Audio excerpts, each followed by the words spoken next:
بسم الله الرحمن الرحيم والفجر وليال عشر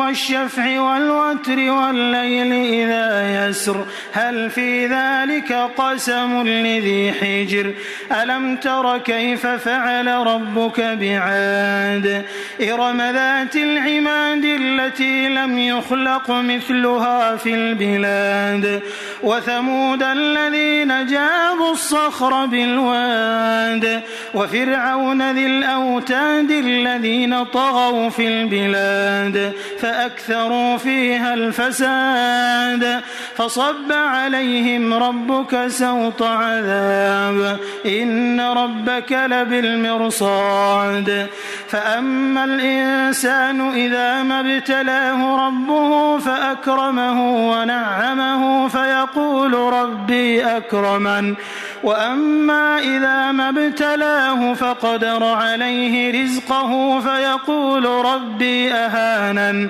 كلا بل لا تكرمون اليتيم ولا تحاضون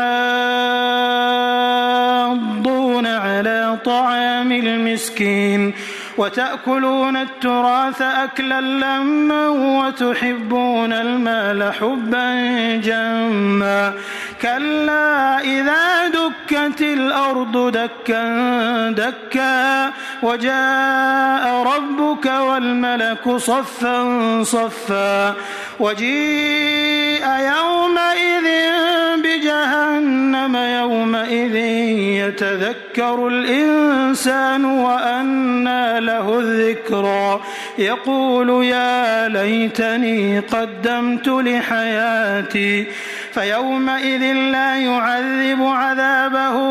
أحد ولا يوثق وثاقه